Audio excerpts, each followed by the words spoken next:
আসসালামু আলাইকুম ওয়া রাহমাতুল্লাহি ওয়া বারাকাতুহু। পপুলার সফটওয়্যার পক্ষ থেকে আমি মোহাম্মদ আসাদুল্লাহ গালিব সবাইকে আন্তরিক শুভেচ্ছা ও অভিনন্দন জানাচ্ছি। আজকে মাদ্রাসা ম্যানেজমেন্ট সফটওয়্যারের উপরে একটি প্রেজেন্টেশন নিয়ে আপনাদের মাঝে হাজির হয়েছি। তো এই সফটওয়্যারটি মূলত মাদ্রাসা, কোচিং সেন্টার, স্কুল, কলেজ যে কোনো প্রতিষ্ঠানের জন্য ব্যবহার করা যাবে। তো স্ক্রিনে যে লিঙ্কটি দেখতেছেন এটাই মূলত আমাদের সফটওয়্যারের লিঙ্ক। এখানে একটি লগইন ফর্ম আছে। তো এই লগইন ফর্মের মাধ্যমে লগইন করে সফটওয়্যারে প্রবেশ করতে হবে এবং সেইখান থেকে মূলত সফটওয়্যার যাবতীয় কাজগুলা করতে হবে। তো এই সফটওয়্যারের মধ্যে যাদের অ্যাকাউন্ট থাকবে শুধুমাত্র তারাই প্রবেশ করতে পারবে। তো আমি আমার অ্যাকাউন্ট দিয়ে এখানে লগইন করতেছি।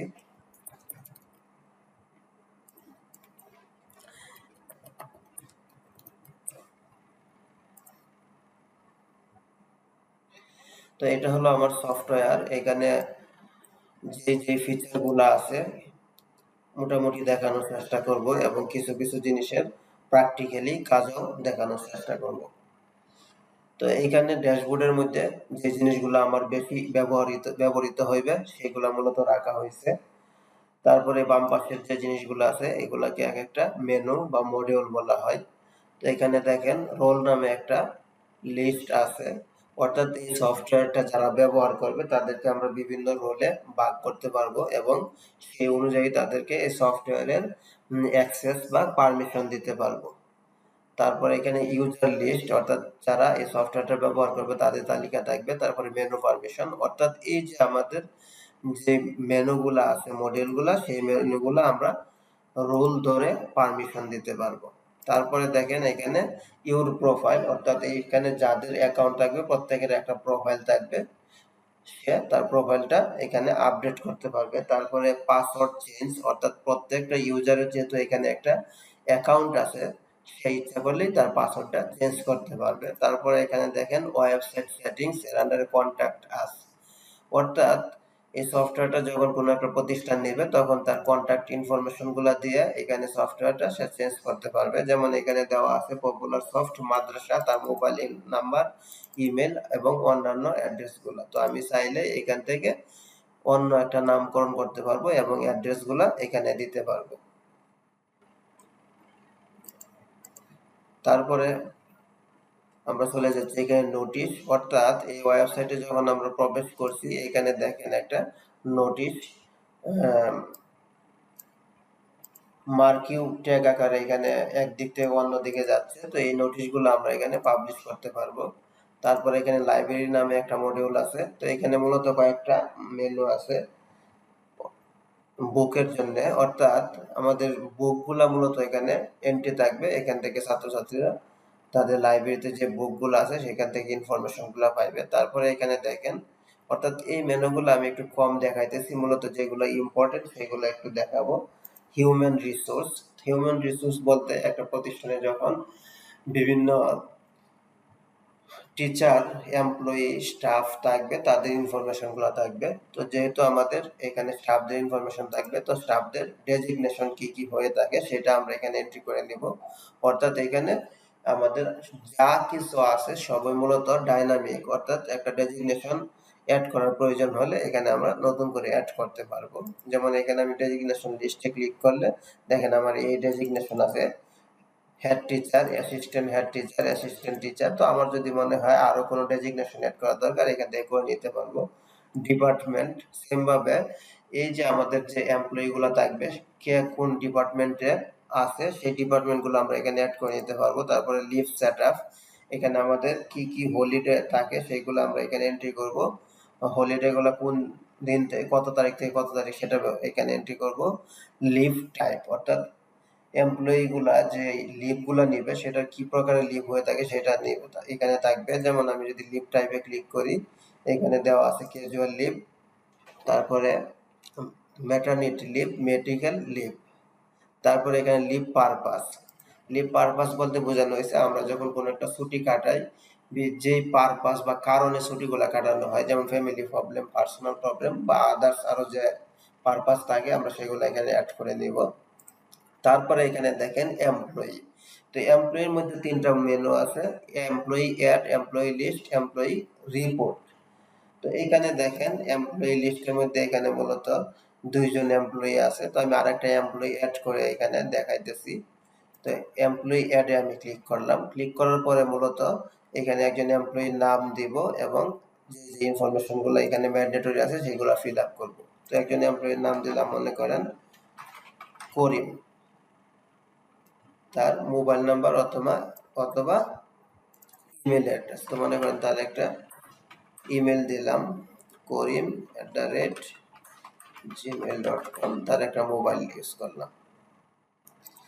তারপরে সে কোন ডিপার্টমেন্টের, মনে করেন আইসিটি, তার ডেজিগনেশন কি, ডেজিগনেশন মনে করেন অ্যাসিস্ট্যান্ট টিচার, সে কি এমপ্লয়ি, টিচার নাকি স্টাফ। অর্থাৎ এখানে মূলত এমপ্লয়ি গুলোকে দুইটা ভাগে ভাগ করা হয়েছে, একটা হলো যারা টিচার তারা, এবং অপর যারা আছে তারা হলো স্টাফ। তো আমি তাকে মনে করেন টিচার দিলাম এবং রোল। এই যে টিচাররা মূলত এখানে লগ ইন করবে এই সফটওয়্যারের মধ্যে। তো আমরা প্রথমেই বলছিলাম যে এই সফটওয়্যারটা বিভিন্ন রোল অনুযায়ী পারমিশন দেওয়া হয়। তো এখানে আমি তাকে কোন রোলটা বলে দিব, যেমন টিচার নামে এখানে একটা রোল আছে, তো আমি টিচার রোল দিব। এখানে সিরিয়াল নাম্বার, অর্থাৎ প্রত্যেকটা টিচারের একটা সিরিয়াল থাকে, সেই সিরিয়ালটা আমরা বলে দিব। যেমন সিরিয়াল দিলাম মনে করেন 3। তারপরে এখানে জয়েন ডেট, অর্থাৎ এই টিচারটা কোন তারিখে জয়েন করতেছে। তো এখানে দেখেন আমি মনে করেন জয়েন ডেট দিলাম আজকের তারিখে দিলাম, অথবা মে মাসের 1 তারিখ দিলাম। তারপরে এখানে দেখেন তার স্যালারি সে কত টাকা বেতনে জয়েন করতেছে, মনে করেন আমি এখানে স্যালারি দিলাম 25,000 দিয়ে একজন এমপ্লয়ি আমি এন্ট্রি করলাম। দেখেন, তো এমপ্লয়ি এন্ট্রি করার পরে যেহেতু এখানে 3 দিছি, এই জন্য তার সিরিয়ালটা 3 নম্বরে চলে আসছে। তো এইখানে দেখেন এডিট অপশনে যদি আমার কোনো ভুলভ্রান্তি হয়, তাহলে আমি এখানে এডিট অপশনে যে এই তথ্যগুলা এডিট করতে পারবো। তারপরে এই অ্যাকশনের মধ্যে আরো কিছু আইকন আছে, যেমন এটা হলো অ্যাক্টিভ ইনঅ্যাক্টিভ, অর্থাৎ কোনো একজন এমপ্লয়ি মনে করেন আমার প্রতিষ্ঠানে আছে, তো সে কিছুদিন জব করার পরে যদি প্রতিষ্ঠান থেকে চলে যায়, তাহলে আমি ওই টিচারটাকে বা এমপ্লয়িটাকে ইনঅ্যাক্টিভ করে রাখতে পারবো। যেমন আমি যদি এখানে এটা ইনঅ্যাক্টিভ রাখি, তখন তার কার্যক্রমগুলা ইনঅ্যাক্টিভ থাকবে, সে আমাদের সিস্টেমে থাকলেও সে আর এই সফটওয়্যারে লগ ইন করতে পারবে না, বা কোনো জায়গায় তার ইনফরমেশন আর আসবে না। আবার এটা আমি অ্যাক্টিভ করতে পারবো। তারপরে এখানে দেখেন প্রতিটা টিচার যখন আমরা এন্ট্রি করতেছি, ডিফল্ট অবস্থায় একটা পাসওয়ার্ড জেনারেট হইতেছে। তো সেই পাসওয়ার্ড দিয়ে মূলত এই টিচার বা স্টাফ লগ ইন করবে। যদি কোনো ক্রমে সে তার পাসওয়ার্ড বলে যায়, অ্যাডমিন যেই থাকবে এই সফটওয়্যারের, সে পরবর্তী সময় তাকে পাসওয়ার্ড জেনারেট করে দিতে পারবে। যেমন এটা হলো পাসওয়ার্ড জেনারেট, যে ব্যক্তি এটার অ্যাডমিন থাকবে পরবর্তী সময় সে ইচ্ছা করলেই তাকে আবার নতুন করে পাসওয়ার্ড জেনারেট করে দিতে পারবে, যে তোমার এই পাসওয়ার্ড তুমি এটা দিয়ে লগ ইন করবা। তারপর এখানে দেখেন ডিলিটের অপশন, এখান থেকে মূলত আমি এই কোনো একটা টিচার যদি ডিলিট করার প্রয়োজন হয় আমি ডিলিট করতে পারবো। তারপর এখানে প্রিন্টের আইকন, অর্থাৎ সে যে ইনফরমেশনগুলো দিয়ে এন্ট্রি করছে সেটা আমরা প্রিন্ট করে দিতে পারবো। তারপরে এখানে দেখেন আর একটা আইকন আছে ডিটেলস, অর্থাৎ চোখের আইকন। এই আইকনটাতে আমি ক্লিক করব। ক্লিক করার পরে এখানে মূলত আমার অনেকগুলো অপশন থাকবে, অনেক ইনফরমেশন। যেমন অফিসিয়াল ইনফরমেশন নামে একটা ট্যাব আছে, এই ট্যাব থেকে মূলত আমরা অফিসিয়াল ইনফরমেশনগুলো এন্ট্রি করব, যেটা প্রথমে এন্ট্রি করলাম। তারপরে পার্সোনাল ইনফরমেশন থেকে তার father's name, mother's name, date of birth, birth place, আরো যে অন্যান্য ইনফরমেশনগুলো আছে। যেমন আমি মনে করেন এখানে একজন টিচারের ইমেজ আপলোড করতেছি, তো আমি মনে করেন এই ইমেজটা আপলোড করলাম, এবং আরো যে ইনফরমেশনগুলো আছে এখান থেকে দিয়ে আপডেট করব। তো দেখেন এই টিচারের একটা ইমেজ আপলোড হয়ে গেল। তারপর এডুকেশন ইনফরমেশন, এখান থেকে টিচারের এডুকেশন ইনফরমেশনগুলো আপডেট করতে পারবে। যেমন এখানে আমি মনে করেন দিব এসএসসি সাবজেক্ট হিউম্যানিটিজ, তারপরে ইনস্টিটিউট কি, এখানে মনে করেন দেব যে স্কুল থেকে পাস করা হয়েছে, তারপরে তার জিপিএ কত ছিল, যে মনে করেন 5.00, পাসিং ইয়ার কত, যে 2008। তারপরে এখানে অ্যাড মোর আমি করবো, অ্যাড মোর করে আরেকটা এডুকেশন দেব এইচএসসি, মনে করেন এইচএসসি, এটার কোন সাবজেক্ট ছিল, কোন সাবজেক্ট বা গ্রুপ, কোন প্রতিষ্ঠান থেকে, জিপিএ কত, পাসিং ইয়ার কত, এইভাবে আমার যতগুলো থাকে আমি অ্যাড করে নিব। তো মনে করেন আমি একটা দিয়ে এখানে আপডেট দেব, দেওয়ার পরে আমার এডুকেশনটা এখানে এন্ট্রি হয়ে যাবে। তারপরে কন্ট্যাক্ট ইনফরমেশনের মধ্যে মূলত এখানে আমার কন্ট্যাক্ট ইনফরমেশন থাকে present address, permanent address, emergency ব্যক্তির নাম্বার, ইমার্জেন্সি ব্যক্তির সাথে তার সম্পর্ক কি এবং তার মোবাইল নাম্বার। অর্থাৎ কোনো একজন এমপ্লয়ি যখন আমার প্রতিষ্ঠানে থাকবে, কোনো দুর্ঘটনা ঘটলে যেন আমরা ওই ব্যক্তির রিলেটিভের সাথে যোগাযোগ করতে পারি, সেই তথ্যগুলো এখানে এন্ট্রি করে রাখা হবে। তারপরে এখানে দেখেন ইনক্রিমেন্ট, অর্থাৎ একজন এমপ্লয়ি যখন 1 বছর পরে সময় হবে তখন আমরা তাকে ইনক্রিমেন্ট দিতে পারবো। ইনক্রিমেন্ট অ্যামাউন্ট, ইনক্রিমেন্ট ডেট, কোন তারিখ থেকে ইনক্রিমেন্টটা কার্যকর হবে, এবং এইখানে আমি ইচ্ছে করলে রিজন বলে দিতে পারবো যে এই রিজনে তাকে ইনক্রিমেন্ট দেওয়া হয়েছে। যেমন এখানে আমি আরেকটু জিনিস দেখাই, অর্থাৎ এই এমপ্লয়িটা একটু বোঝার বিষয় আছে, এই জন্য মূলত এটা আমি একটু বিস্তারিত দেখানোর চেষ্টা করি। এখানে অফিসিয়াল ইনফরমেশন অথবা আমি এডিট অপশনে যাই, যে তার জয়েন ডেটটা আরেকটু আমি পিছনে নিয়ে যাই তাকে একটা ইনক্রিমেন্ট দেওয়ার জন্য। মনে করেন জয়েন ডেট এখানে আমি 25 সালের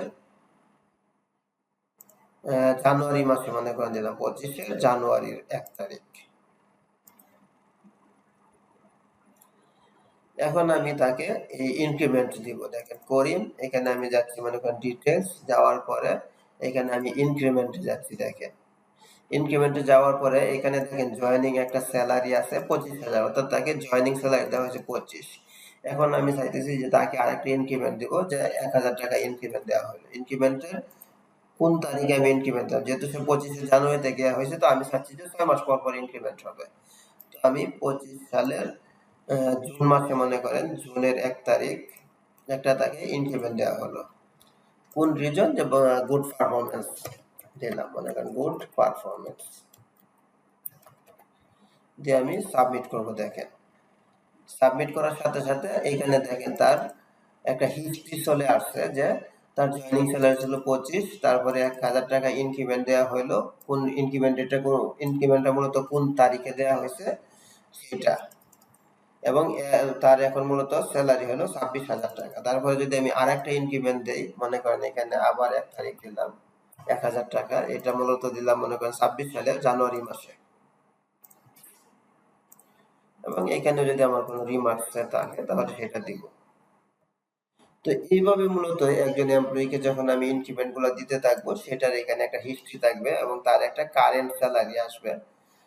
যেমন এখন যদি আমি তার স্যালারি ফিল্ডে যাই, যে দেখবো তার এখন স্যালারি মূলত হবে 27,000 টাকা। যেমন আমি যাচ্ছি অফিসিয়াল ইনফরমেশন, দেখেন এখন তার স্যালারি মূলত 27,000 টাকা, যেহেতু সে দুইটা ইনক্রিমেন্ট 1,000 করে পাইছে। ওকে, তারপরে দেখেন এখানে প্রমোশন নামে আরেকটা ট্যাব আছে, অর্থাৎ কোনো একজন এমপ্লয়িকে আমরা প্রমোশনও দিতে পারবো। যেমন তার ওল্ড ডেজিগনেশন, অর্থাৎ বর্তমানে সে ডেজিগনেশন আছে, যেমন অ্যাসিস্ট্যান্ট টিচার আছে, এখন মনে করেন আমি তাকে অ্যাসিস্ট্যান্ট টিচার থেকে শুধু টিচার অথবা যে প্রমোশন দেওয়া যায়, মনে করেন দিলাম অ্যাসিস্ট্যান্ট হেড টিচার। কত তারিখে সে প্রমোশনটা হয়েছে, মনে করেন জানুয়ারি 1 তারিখে সে প্রমোশন হলো, জানুয়ারির 1 তারিখ 2026। রিমার্কসে যদি কোনো কিছু লেখার থাকে সেটা দেব, মনে করেন আমি দিলাম নো রিমার্কস, দিয়ে এখানে আমি সাবমিট করব। এটা সাবমিট করার পরে দেখেন এখানেও একটা হিস্ট্রি, তার ডিটেলস থাকতেছে, যে ওল্ড ডেজিগনেশন ছিল assistant teacher, new designation assistant head teacher, promotion date কত, এত তারিখে, রিমার্কস কি এটা। আবার যখন তার প্রমোশনের সময় হবে আরেকটা প্রমোশন হবে, এবং সবগুলো এখানে হিস্ট্রি আকারে থাকবে। ওকে, তো এটা হলো মূলত এমপ্লয়ি এর ডিটেলস। তারপরে দেখেন আমি অন্য একটা মডিউলে চলে যাই, এমপ্লয়ি রিপোর্ট, অর্থাৎ আমার যে এমপ্লয়িগুলো থাকবে সেটা আমি এখান থেকে চাইলে আবার প্রিন্ট করতে পারবো। যেমন আমি যদি এমপ্লয়ি টাইপ সিলেক্ট করি, অর্থাৎ আমি চাচ্ছি যে টিচারদের তথ্যগুলো প্রিন্ট করব, তাহলে টিচার দিয়ে এখানে পিডিএফ এ ক্লিক করলে টিচারের তথ্যগুলো আসবে, আর আমি যদি স্টাফ দিই তাহলে স্টাফের তথ্যগুলো আসবে। আর আমি যদি কোনোটাই সিলেক্ট না করি তাহলে স্টাফ প্লাস এমপ্লয়ি দুইটাই আসবে। এখন দেখেন আমি পিডিএফ এ এখানে ক্লিক করলাম, ক্লিক করার সাথে সাথে এই যে এখানে দেখেন সবার তথ্যগুলো মূলত চলে আসছে, তিনজন এমপ্লয়ি তথ্যগুলো চলে আসছে। তারপর আমি চলে যাচ্ছি অ্যাটেন্ডেন্স, অর্থাৎ এখানে এমপ্লয়ীদের অ্যাটেন্ডেন্স নেওয়া যাবে এবং অ্যাটেন্ডেন্সের লিস্ট থাকবে, অ্যাটেন্ডেন্স রিপোর্টগুলো ফাইল করা যাবে। তারপরে এমপ্লয়ীদের দেখেন লিভ, অ্যাড লিভ, অর্থাৎ এমপ্লয়ীদের এখানে ছুটি কাটার হিসাবগুলাও থাকবে, সে কবে কবে ছুটি নিতেছে, কতদিন ছুটি কাটাইছে, ছুটির রিপোর্টগুলা এইগুলা এখানে থাকবে। তারপরে দেখেন এখানে স্টুডেন্টস নামে একটা মডিউল আছে, এর মধ্যে মাস্টার সেটআপের মধ্যে মূলত কিছু জিনিস আছে স্টুডেন্ট ক্লাস। অর্থাৎ মনে করেন আমার একটা প্রতিষ্ঠান, শুরুতে আমি 1 থেকে 5 পর্যন্ত শুরু করলাম, পরবর্তী সময়ে এটা আমি যেহেতু প্রতিষ্ঠানটা ভালো চলতেছে আমি চিন্তা ভাবনা করতেছি যে এটা 8 পর্যন্ত করবো, আপডেট করব। তখন আমি এই ইচ্ছা অনুযায়ী আমি ক্লাসগুলো এখানে আপডেট করতে পারবো। যদি আমি কলেজ পর্যন্ত চলে যাই নিজেই আমি এখানে ক্লাসগুলো এন্ট্রি করে দিতে পারবো, অর্থাৎ এটা ডাইনামিক। তারপরে ইয়ার বা সেশন কোনটা, যেমন এখানে এখন 2026 আছে, 2026 সেশন চলতেছে, যখন 27 সাল শুরু হইবে তখন 27 সাল নামে আমি একটা ইয়ার বা সেশন এন্ট্রি করে দিব। তারপরে সেকশন, অর্থাৎ আমার প্রতিষ্ঠানের যে সেকশনগুলো থাকবে সেই সেকশনগুলো আমি এন্ট্রি করে নেব। তারপরে ফি ক্যাটাগরি হলো এই যে আমার একটা প্রতিষ্ঠান চালাইতে যে আমার কি কি টাইপের ফি গুলা নিয়ে থাকি সেটা। যেমন এখানে দেখেন ভর্তি ফি, মাসিক ফি, প্রথম সাময়িক পরীক্ষার ফি, দ্বিতীয় সাময়িক পরীক্ষার ফি, বার্ষিক পরীক্ষার ফি, শোল্ডার বা ব্যাচ ফি, ড্রেস কাপড় বিক্রি, তারপরে বেতন বই বিক্রি। এখানে যদি আমার মনে হয় আর একটা ফি ক্যাটাগরি অ্যাড করা দরকার তাহলে আমি এখান থেকে অ্যাড করে নিতে পারবো। তারপরে ফি অ্যামাউন্টটা মূলত এই যে আমি ভর্তি ফিটা নেই, এটা আমি ভর্তি ফিটা কত টাকা নিব, কোন ক্লাসের জন্য কত টাকা নিব সেটা আমি এখানে সেট আপ করে আসবো। আর এটা মূলত এই সেট আপটা আমরা প্রতি বছরে করব। যেমন মনে করেন এটা 26 সালের জন্য একবার সেট আপ করে দিব জানুয়ারি মাসে, এটা 26 সাল পুরো বছরটা চললো।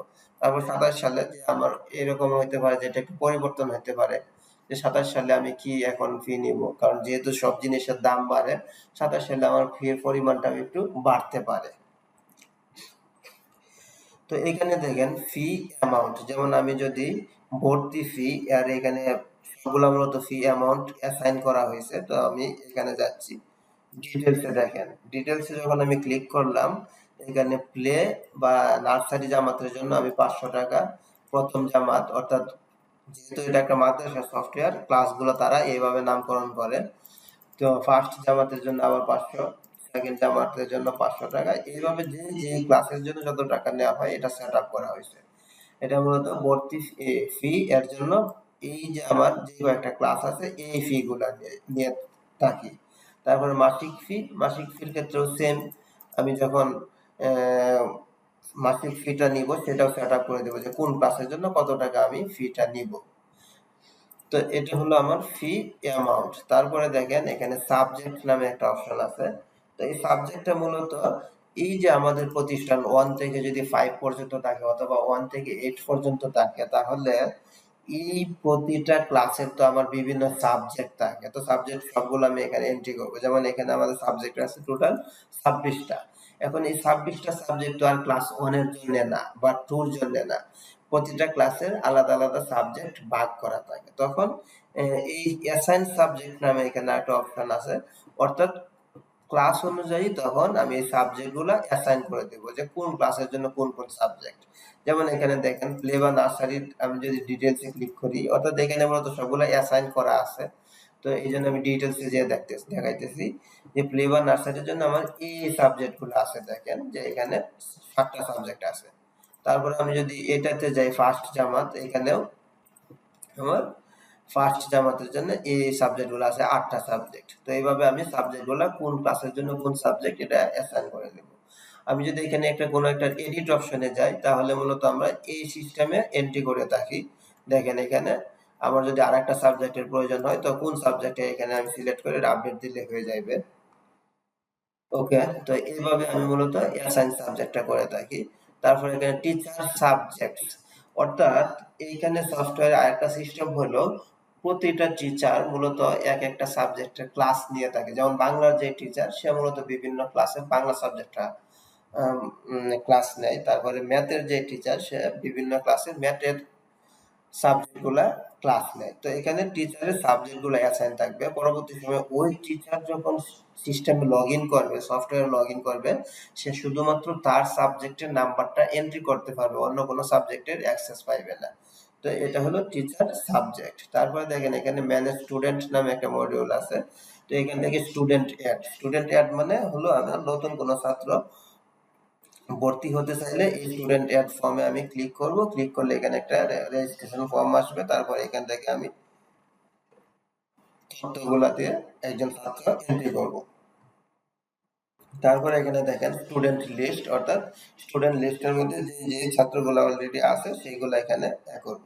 তো এইখানে একটা জিনিস দেখেন, আমাদের এই সফটওয়্যারটার মধ্যে মূলত কিছু ছাত্র আছে যারা লিল্লা বোর্ডিং এ থাকে, অর্থাৎ হোস্টেলে থাকে। আবার অনেক ছাত্র আছে যারা বাসা থেকে পড়াশোনা করে। তো এই জন্য এইখানে মূলত হোস্টেল নামে একটা আলাদা মডিউল আছে যারা হোস্টেলে থেকে পড়াশোনা করে। তো হোস্টেলের এখানে ইনকাম আছে, হোস্টেলের এক্সপেন্স আছে এবং হোস্টেলের একটা জিনিস আছে যে কি ইনকাম হইতেছে, কি খরচ হইতেছে এবং আমার কি ক্যাশ ক্যাপিটাল থাকতেছে, হোস্টেলের প্রতিদিনের ক্লোজিং হিসাব এটার এখানে হিসাব থাকতেছে। তো এখানে দেখেন যেহেতু আমার এখানে হোস্টেলে সব ছাত্র থাকে না, এই জন্য আমি মূলত যখন কোনো একজন ছাত্র এন্ট্রি করতেছি, এই যে আমার স্টুডেন্ট লিস্ট, এই স্টুডেন্ট লিস্টের মধ্যে যখন কোনো ছাত্র আমি এন্ট্রি করতেছি তখন স্টুডেন্টের টাইপটা মূলত আমি বলে দিচ্ছি যে সে রেসিডেন্সিয়াল মানে হলো আবাসিক, আর নন রেসিডেন্সিয়াল মানে অনাবাসিক, অর্থাৎ সে বাসায় থেকে পড়াশোনা করে। তো আমি যে ছাত্রগুলো এখানে আবাসিক বলে দিব তাদের ফি গুলাই মূলত আমরা এই হোস্টেলের মধ্যে যে পাবো। যেমন এখানে দেখেন 3 জন ছাত্র মূলত এখানে দেওয়া আছে যে রেসিডেন্সিয়াল। তো আমি চাইতেছি আরেকটা ছাত্র এখানে রেসিডেন্সিয়াল এডিট অপশনে আপডেট করে দিচ্ছি। দেখেন এইখানে আমি তাকে বলতেছি যে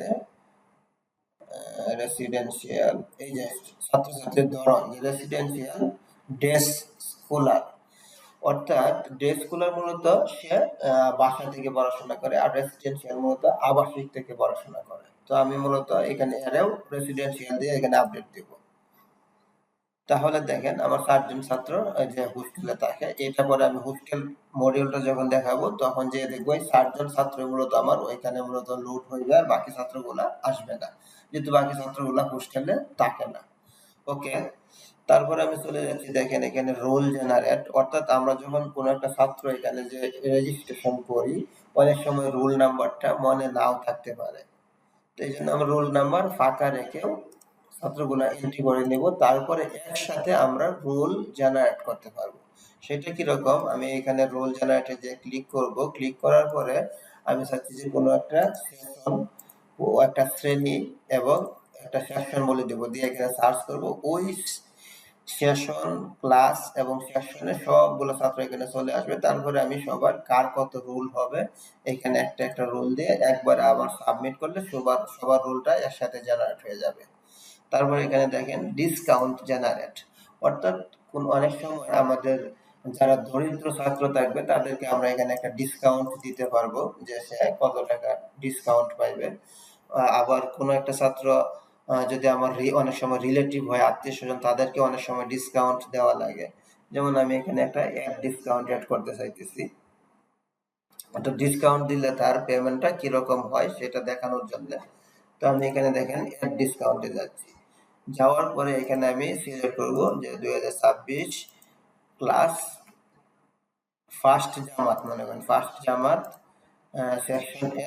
এখন দেখেন এই ফার্স্ট জামাত সেকশনে যখন আমি সিলেক্ট করব এখানে ফার্স্ট জামাতে যে ছাত্রগুলো আছে সবগুলো লোড হয়ে গেছে। তো আমি চাচ্ছি যে আব্দুর রহমান যে ছাত্রটা আছে তাকে ডিসকাউন্ট দেব। আব্দুর রহমান সিলেক্ট করলাম। করার পরে এখানে মূলত আমরা ডিসকাউন্টটা মূলত দিয়ে থাকি যে মাসিক যে ফিটা থাকে এটা মূলত আমরা ডিসকাউন্ট দিয়ে থাকি।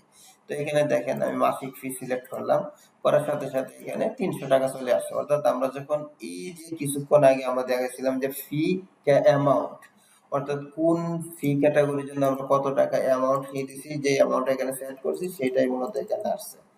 তো এখানে মাসিক ফি 300 টাকা, তাকে এখন আমি কত টাকা ডিসকাউন্ট দিব। যে কথার কথা সে যেহেতু দরিদ্র ফ্যামিলি তাকে আমি 150 টাকা ডিসকাউন্ট দিলাম। এবং এখানে রিমার্কস আমি উল্লেখ করতে পারবো যেটা কোন পারপাসে বা কার রেফারেন্সে ডিসকাউন্টটা পাইবে। তো আমি মূলত এখানে বলে দিলাম যে প্রিন্সিপাল প্রিন্সিপাল স্যার, অর্থাৎ প্রিন্সিপালের রেফারেন্সে সে মূলত 150 টাকা ডিসকাউন্ট পাইবে। কোন ছাত্রটা? আব্দুর রহমান। ওকে, তো এখানে দেখেন আমি একটা ছাত্রের ডিসকাউন্ট দিয়ে রাখলাম যে সে 150 টাকা করে ডিসকাউন্ট পাবে, আব্দুর রহমান। তারপরে দেখেন এখানে আমি আরেকটু এতে যাচ্ছি, স্টুডেন্ট রিপোর্ট। তো এইখানে আমাদের মূলত স্টুডেন্টের রিপোর্টগুলো আমরা প্রিন্ট করতে পারবো। কোনো একটা ক্লাসের স্টুডেন্টের যদি আমার প্রিন্ট করার দরকার হয়, সেটা আমরা পিডিএফ এবং এক্সেল উভয় ফরম্যাটে মূলত আমরা এখান থেকে প্রিন্ট করতে পারবো। তারপর এখানে দেখেন স্টুডেন্টের অ্যাটেন্ডেন্স থাকবে, add attendance, attendance list, attendance report, অর্থাৎ স্টুডেন্টের এখানে অ্যাটেন্ডেন্সের যাবতীয় স্টেটমেন্টগুলো থাকবে। তারপরে স্টুডেন্টের কার্ড, স্টুডেন্ট কার্ড মডিউল, এর আন্ডারে আইডি কার্ড জেনারেট, অর্থাৎ এই সিস্টেম থেকে সবার আইডি কার্ড অটোমেটিক্যালি ডিজাইন হয়ে যাবে। পরবর্তী সময়ে আমরা এই আইডি কোডগুলো প্রিন্ট করে স্টুডেন্টের দিতে পারবো। তারপরে এখানে দেখেন অ্যাডমিট কার্ড জেনারেট, অর্থাৎ এই যে আমরা যখন বিভিন্ন সময় বিভিন্ন পরীক্ষাগুলো নিয়ে থাকবো, সেগুলোর অ্যাডমিট আমরা আবার এই সিস্টেম থেকে প্রিন্ট করে দিতে পারবো। তারপর শিফট প্ল্যান, শিফট প্ল্যান হলো এই যে আমরা যখন পরীক্ষাগুলো নেই, আমাদের পরীক্ষার কার কোন হলে সিট পড়বে সেই সিটগুলো আমরা এখানে দিতে পারবো। যেমন আমি চাচ্ছি যে ক্লাস প্লে বা নার্সারি জামাতের একটা সিট প্ল্যান দেওয়ার জন্য সেকশন দিয়ে আমি এখানে সার্চ করবো, করে এখন যদি আমি এখানে এটা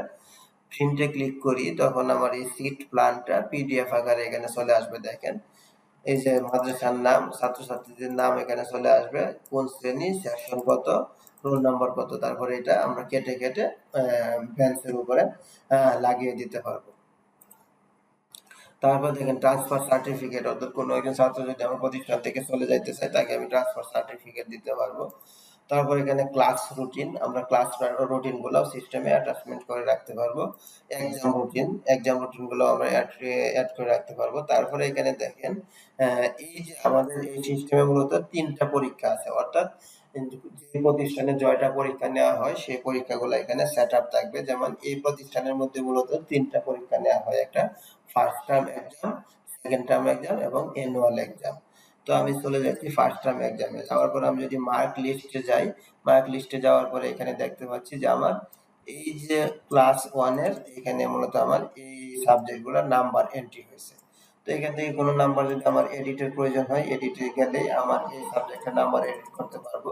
আবার ডিলিটের প্রয়োজন হলে এখানে ডিলিট করতে পারবো। তো এইখানে আরেকটা জিনিস দেখেন, আমি যখন কোনো একটা ডিলিটের বাটনে ক্লিক করব, সে মূলত আমাকে একটা অ্যালার্ট দিবে যে আর ইউ শিওর, অর্থাৎ এটাকে আমি সত্যি সত্যি ডিলিট করতে চাচ্ছি কিনা। তো আমি যদি এখানে নোতে দিই, তখন এটা ডিলিট হবে না, কারণ অনেক সময় যে আমার ভুলবশত কোনো একটা ডিলিটের বাটনে ডিলিটের আইকনে ক্লিক লাগতে পারে, তো সাথে সাথে যদি ডিলিট হয়ে যায় তাহলে তো সমস্যা। এই জন্য আমার যদি এখানে ভুলে কোনো টিপ লাগে, তখন সে আমাকে একটা অ্যালার্ট দিবে, আর আমি যদি এটা নো দিই তখন আর ডিলিট হবে না, আর আমি যদি ইয়েস দিয়ে দিই তখন ডিলিট হয়ে যাবে। তারপর এখানে দেখেন প্রিন্টের আইকন, অর্থাৎ এই যে আমি যে বাংলা নাম্বারটা এন্ট্রি করলাম, এই প্রিন্টের আইকনে ক্লিক করলে তখন এটা আবার আমি প্রিন্ট করে মিলাইতে পারবো ওই স্টুডেন্টের খাতার নাম্বারের সাথে, যে সে এই কোন কোন নাম্বার পাইছে। যেমন এখানে দেখেন যে এই ছাত্র নাম্বার 1 ফাতেমা জহির, MT1, মানে MT1 বলতে এখানে মূলত বোঝানো হয়েছে যে মান্থলি টেস্ট প্রথম 1 নাম্বার মান্থলি টেস্ট, আরেকটা মান্থলি টেস্ট 2, দ্বিতীয় নাম্বার মান্থলি টেস্ট, আর হলো টার্ম এক্সাম অর্থাৎ সেমিস্টার এক্সাম। তারপরে সে টোটাল কত পাইছে। ওকে, তারপর দেখেন আমি আরো 1-2টা নাম্বার এখান থেকে এন্ট্রি করে দেখাই। যেমন আমি ক্লাস 1 এর এখানে সাবজেক্ট ছিল মনে হয় 5 থেকে 6টা, তো এখানে নাম্বার দেওয়া আছে 5টা। আমি আরো ক্লাস 1 এর 1-2টা নাম্বার এন্ট্রি করতেছি।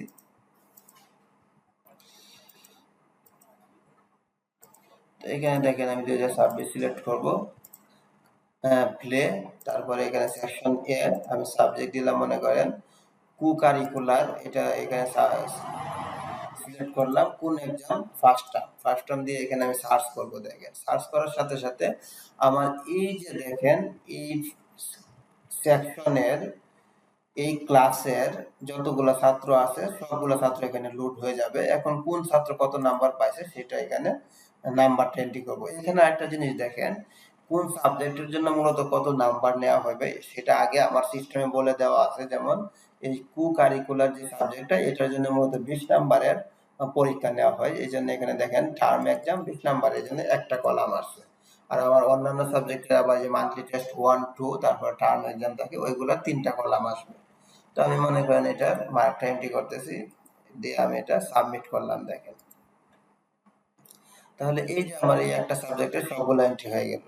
আবার দেখেন আমি এখানে চাইতেছি যে এই ইংরেজি নাম্বারটা আমি আবার এন্ট্রি করব, ইংরেজি নাম্বারটা ক্লাস 1 এর। তো যখন কোনো একটা নাম্বার এন্ট্রি হয়ে যাবে, এটা যদি আবার আমি সার্চ করি তাহলে সিস্টেম কি বুঝবে, সেটার ক্ষেত্রে কি হবে সেটা একটু দেখাই। যেমন আমি প্লে বা নার্সারি জামাত সেকশন এ আমি সাবজেক্ট দেব মনে করেন ইংরেজি। দেখেন ইংরেজি কোন পরীক্ষা, যে ফার্স্ট টার্ম এক্সামিনেশন দিয়ে আমি সার্চ করব। সার্চ করার সাথে সাথে এইখানে দেখেন যেহেতু এই সাবজেক্টটা অলরেডি নাম্বারটা এন্ট্রি আছে, দেখেন এই যে ইংরেজি এন্ট্রি থাকার কারণে এই যে আমার যে নাম্বারটা এন্ট্রি আছে সেই এডিট মোডে অবস্থায় চলে আসছে। তো এখন এখানে যদি আমার কোনো নাম্বার পরিবর্তন করার প্রয়োজন হয় আমি এখান থেকে পরিবর্তন করতে পারবো। ওকে, আর যদি এন্ট্রি না থাকতো সাবজেক্টটা তাহলে একবারে ফ্রেশ অবস্থায় আসতো। তো এইখানে যদি এন্ট্রি থাকে তাহলে এডিট অবস্থায় যে নাম্বারটা এন্ট্রি হয়েছে সেটা নিয়ে আসবে, চাইলে আমি এখান থেকে পরিবর্তন করতে পারবো। আবার আমি এখান থেকে এডিট অপশনে যে এডিট করতে পারবো, যেমন আমি যদি এখান থেকে এডিট অপশনে যাই, দেখেন সেম জিনিসটাই মূলত এখানে আসতেছে, যে এই যে আমার যে একটু আগে যে জিনিসটা আসছে। তারপরে দেখেন আমি আরো কয়েকটা নাম্বার এন্ট্রি করি, অর্থাৎ ক্লাস 1 এর যে কয়েকটা সাবজেক্ট আছে সবগুলা সাবজেক্ট আমি এন্ট্রি করি। তো ক্লাস 1 এর আমার সাবজেক্ট কয়টা ছিল একটু দেখি, বাকি কোন সাবজেক্ট আমার মিস আছে।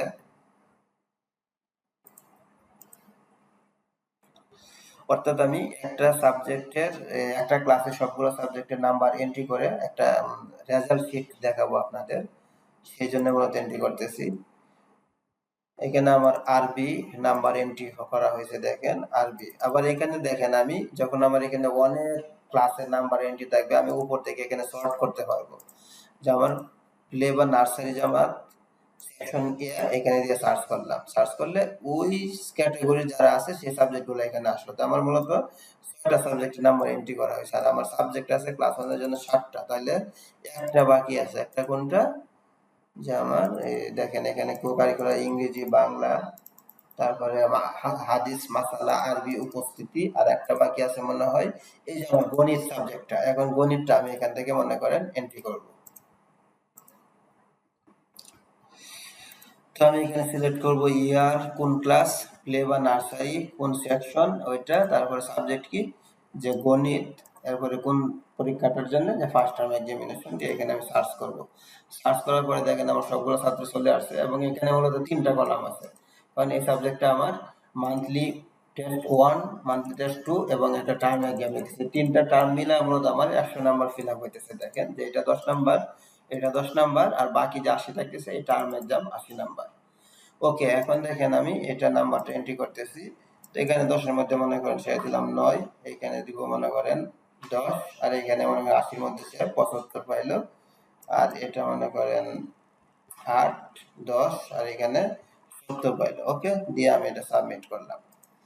তাহলে মূলত আমার ক্লাস 1 এর সবগুলা নাম্বার এন্ট্রি হয়ে গেল। তারপর দেখেন এখানে সেম ভাবে সেকেন্ড টার্ম যখন আমার পরীক্ষা হবে সেকেন্ড টার্মের নাম্বারগুলো এন্ট্রি করব, অ্যানুয়াল এর নাম্বার এন্ট্রি করব।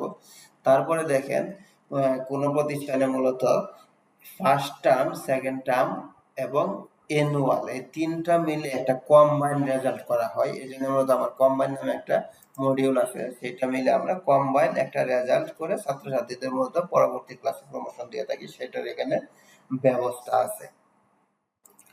তারপর এখানে দেখেন ফেল রেজাল্ট, অর্থাৎ যে সমস্ত ছাত্রছাত্রীগুলো ফেল থাকবে তাদের তালিকাগুলো এখান থেকে আমি নিতে পারবো। তারপরে এখানে দেখেন আরো কিছু জিনিস আছে, স্টুডেন্টের প্রেজেন্ট, এক্সাম ডেট, কোন ডেটে এক্সাম হইতেছে, তারপরে এক্সাম টাইপ, কি কি প্রকারের এক্সামগুলো আমরা নিতেছি সেটা, তারপর টেবুলেশন সিট। তো আমি মনে করেন যেহেতু আমার ক্লাস 1 এর সবগুলো সাবজেক্টের নাম্বার এন্ট্রি করছি, এখন আমি ক্লাস 1 এর টেবুলেশন সিটটা একটু দেখতে চাচ্ছি। তাহলে মনে করেন আমি এই যে এখানে দেব, দেখেন ইয়ার 2026, ক্লাস প্লে বা নার্সারি সেকশন এ, তারপরে এক্সাম টাইপ, যে আমি কোন এক্সাম টাইপের মূলত টেবুলেশন শিটটা দেখতে চাইতেছি, যে ক্লাস এক্সাম টাইপ 1। এখন আমি যদি এখানে কোন একটা নির্দিষ্ট রুল দেই তাহলে একজন ছাত্রের টেবুলেশন শিটটা আসবে। যেমন আমি মনে করেন রোল নাম্বার দিলাম 1, দিয়ে এখানে সার্চ করলাম, দেখেন সার্চ করার সাথে সাথে একজন ছাত্রের একটা আসছে, যেটা আমি রোল নাম্বার 1 বলে দিছি। তারপরে এখানে দেখেন পিডিএফ জেনারেট, আমি যখন এই পিডিএফ জেনারেট দিব তখন এটা আমার এখানে পিডিএফ আকারে জেনারেট হয়ে যাবে, এবং আমি এখান থেকে চাইলে ডাউনলোড অথবা প্রিন্ট করতে পারবো। দেখেন ফাতেমা জহির, সে আরবিতে এত নাম্বার পাইছে, হাদিস মাসালা এত নাম্বার, বাংলাতে এত, ইংরেজিতে এত, গণিতে এত, উপস্থিতিতে এত, কো-কারিকুলার এত, টোটাল সে 499 পাইছে। এখন আমি চাচ্ছি যে না, একজন ছাত্রের না প্রিন্ট করে আমি সবারটা একসাথে করবো। তাহলে আমি এই 1 নম্বর রুলটা উঠায়া আমি আবার এখানে সার্চ করতেছি। দেখেন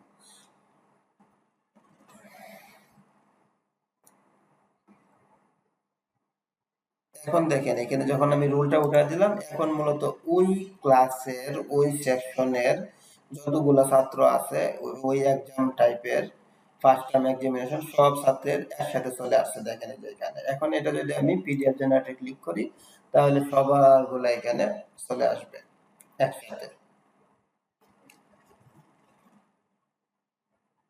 অর্থাৎ আমি যখন সবগুলো ছাত্র দিব একটু সময় লাগবে, যেহেতু পিডিএফটা জেনারেট হইতে একটু টাইম লাগে। দেখেন এখানে এই যে ক্লাস প্লে বা নার্সারি সেকশন কি, সেকশন হলো এর ফার্স্ট টার্ম এক্সামিনেশন এর টেবুলেশন শিট।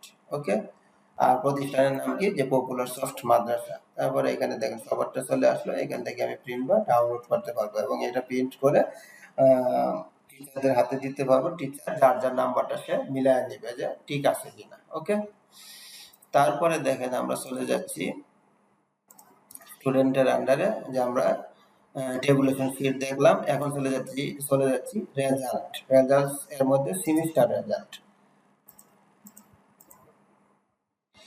তো এখানে দেখেন আমার রেজাল্ট দেখার জন্য আমাকে যেটা করতে হবে, ইয়ার, কোন ইয়ারের আমি দেখতে চাচ্ছি, কোন ক্লাস, যে প্লে বা নার্সারি, কোন সেকশন, সেকশন এ, কোন এক্সামের রেজাল্টটা দেখতে চাচ্ছি, যে ফার্স্ট টার্ম এক্সাম। এখানে সেম জিনিস, যে আমি যদি কোনো একটা রুল এখানে বলে দিই, মূলত ওই সাবজেক্টটা আসবে। আর আমি যখন রুল বলে দিব না তখন সবারটা একসাথে আসবে। তো আমি মনে করি রোল নাম্বার দিলাম 1, দিয়ে আমি এখানে সার্চ করবো। দেখেন সার্চ করার সাথে সাথে এই যে আমার পুরা মার্কশিটটা এখানে চলে আসছে। দেখেন যে প্রতিষ্ঠানের লোগো, প্রতিষ্ঠানের নাম, তারপরে এখানে একাডেমিক ট্রান্সক্রিপ্ট, এখানে দেখেন যে একাডেমিক ইয়ার 2026 ফার্স্ট টার্ম এক্সামিনেশন, এক্সামের নাম, ছাত্রের নাম হলো ফাতেমা জহির, তার আইডি নাম্বার এত, কোন ক্লাসের শেষ, কোন সেকশনের শেষ, তার রোল নাম্বার কত, এক্সাম কত সালে অনুষ্ঠিত হয়েছে সেটা। এরপরে এখানে দেখেন এই যে আমার মার্কসের যে রেঞ্জটা, যে কত থেকে কত পাইলে নাম্বার, যেমন এখানে 80 থেকে 100 পাইলে মূলত এ প্লাস গ্রেড বা 5.5 এবং এটার জন্য কমেন্ট হলো এক্সিলেন্ট। 70 থেকে 79 এ গ্রেড বা 4 পয়েন্ট, এটার কমেন্ট হলো ভেরি গুড। অর্থাৎ এইভাবে যে এইখানে যে আমার নাম্বারে যে এটা আছে, যে 0 থেকে 39 পাইলে ফেল, মূলত 0 পয়েন্ট, এটা ফেল। আর যদি 39 থেকে 49 পায় তাহলে সি গ্রেড, সে মতো পাস করবে। অর্থাৎ এখানে এই 49 পাইলে একজন ছাত্র পাস করবে। তো এখানে দেখেন এই যে আমার যে সাবজেক্টগুলোর নাম্বার এন্ট্রি হয়েছে সবগুলো চলে আসছে। তো এখানে দেখেন আরবি নাম্বার 100 নাম্বারের মধ্যে যে মান্থলি টেস্ট 1 এ 8, 2 তে 9 এবং টার্মে 75, টোটাল সে 92 নাম্বার পাইছে। তো 92 নাম্বার যেহেতু পাইছে তার গ্রেড কি, এ প্লাস গ্রেড, যেহেতু এই যে 80 থেকে 100 এর ভিতরে নাম্বার। এবং এখানে একটা জিনিস দেখেন হাইয়েস্ট মার্কস। এখানে হাইয়েস্ট মার্কসটা মূলত এই যে আরবি সাবজেক্টের মধ্যে সবচেয়ে বেশি নাম্বার যে পাইছে তার হাইয়েস্টটা। যেমন এই ছাত্রটা মূলত 92 পাইছে, কিন্তু অন্য কোনো একজন ছাত্র 98 পাইছে। তখন গার্জিয়ান দেখে তার ছাত্রকে বলতে পারবে, হ্যাঁ এটার হাইয়েস্ট নাম্বার তো 98, কিন্তু তুমি 92 পাইছো, তার মানে তোমার চেয়েও এই সাবজেক্টের মধ্যে আরেকজন নাম্বার বেশি পাইছে। ওকে, সেম ভাবে দেখেন এই ছাত্রটা পাইছে 75, 94, এটা এ প্লাস গ্রেড। তারপরে এখানে দেখেন বাংলা, এটা পাইছে 96, এ প্লাস। তারপরে এখানে দেখেন উপস্থিতি, আমার 10 নম্বরের মূলত পরীক্ষা, তো 10 নম্বরের মধ্যে সে 9 পাইছে, অর্থাৎ 99%, 90% নাম্বার পাইছে, যে এ প্লাস। আবার এটা 20 এর মধ্যে 19 পাইছে, এটাও 100% নাম্বার এ প্লাস। তো সব মিলায় যেহেতু সে সবগুলোতে এ প্লাস পাইছে, দেখেন এখানে আর কিছু আছে যে টোটাল কত নাম্বার আমার পরীক্ষা হয়েছে। টোটাল মূলত আমার 530 নাম্বারের পরীক্ষা হয়েছে, সে পাইছে 499। তার পার্সেন্টেজের এভারেজ, যে সে কত পার্সেন্ট নাম্বার পাইছে, সে মূলত 94% নাম্বার পাইছে। এবং তার গ্রেড এবং জিপিএ কত সে যে পাইছে, দেখেন 5 পয়েন্ট পাইছে, এ প্লাস। তার কমেন্ট কি, এক্সিলেন্ট। অর্থাৎ সে যেহেতু এ প্লাস পাইছে তো সে এক্সিলেন্ট। ওকে, এখন যদি আমি এটা এখানে পিডিএফ জেনারেটে ক্লিক করি, তাহলে এই মার্কশিটটা পরবর্তী সময়ে আমি এখান থেকে প্রিন্ট করে দিতে পারবো। দেখেন এখানে সুন্দরভাবে পিডিএফটা জেনারেট হয়ে গেল এবং এখান থেকে আমি প্রিন্ট করে দিতে পারবো। এখন আমি যদি এখানে কোনো একটা রোল সিলেক্ট না করে সব একসাথে দিতাম, তাহলে ওই ক্লাসের যতগুলো ছাত্র ছিল সবারটা একসাথে চলে আসতো। আর যখন আমি সবারটা একসাথে দিব, যে তাহলে একটু সময় লাগবে, যেহেতু এখানে একটা মার্কশিট বা রেজাল্ট জেনারেট হইতেছে। দেখেন এই যে সবারটা একসাথে চলে আসছে। এখন এটা আমি এখানে পিডিএফ জেনারেটে ক্লিক করলে সবার পিডিএফটাও আগে ছিল একটা, এখন সবারটা একসাথে চলে আসবে।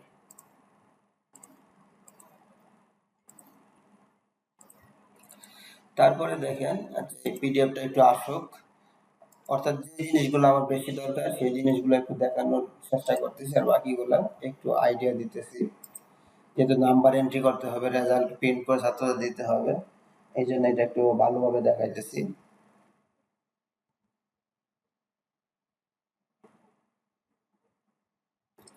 দেখেন এই যে সবার গুলো একসাথে চলে আসছে।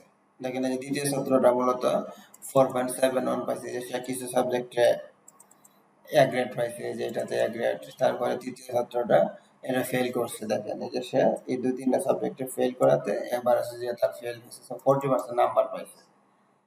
ওকে, তো এই সবার গুলো একসাথে চলে আসছে। এখন আমি সবার গুলো প্রিন্ট করে দিতে পারবো অথবা ডাউনলোড করতে পারবো। তারপরে দেখেন এখানে স্টুডেন্টস মডিউলের মধ্যে আমি রেজাল্ট দেখলাম। এরপরে চলে যাচ্ছি অ্যাকাউন্টস মডিউলটা। এই মডিউলটা খুবই গুরুত্বপূর্ণ, একটু ভালো করে বোঝার চেষ্টা করেন। তো অ্যাকাউন্টস মডিউলের মধ্যে দেখেন আমার কি কি আছে।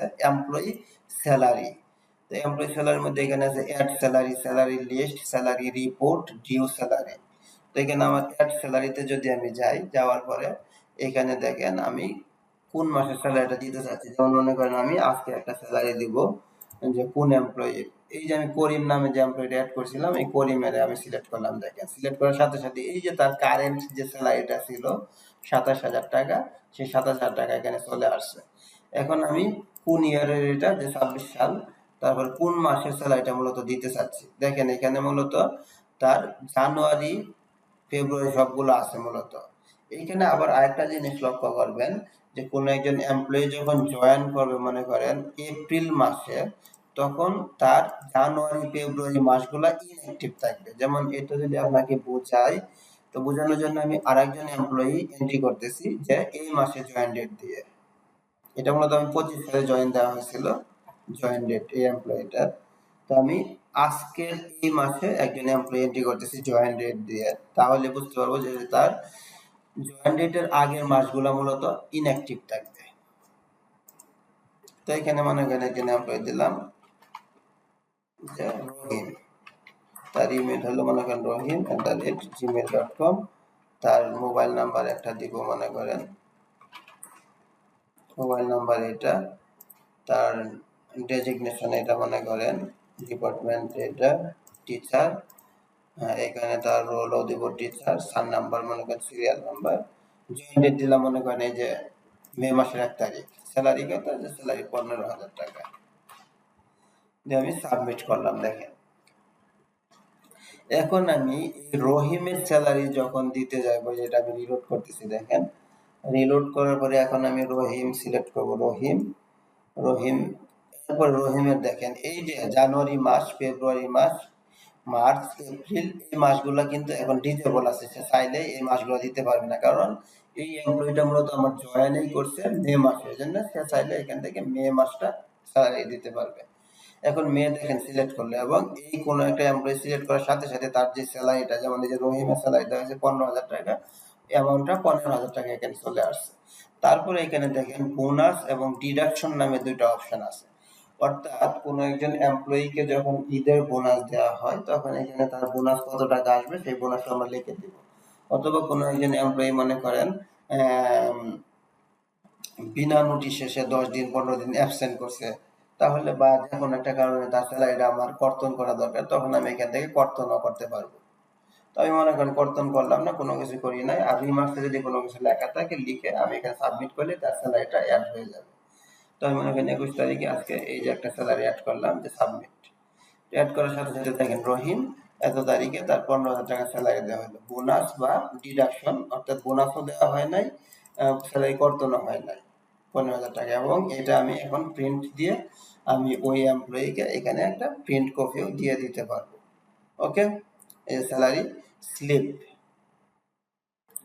তারপরে দেখেন এখানে যখন আমি আবার রহিমের স্যালারি দিতে যাবো মে মাসে দ্বিতীয়বার, তখন মে মাসটা ইনঅ্যাক্টিভ থাকবে। প্রথম হইলো তার জয়েন ডেটের আগের গুলো ইনঅ্যাক্টিভ থাকবে, ডিজেবল থাকবে ওই মাসটা, এবং কোনো একটা মাস একবার দেওয়া হয়ে গেলে ওই মাসটা আবার ডিজেবল থাকবে।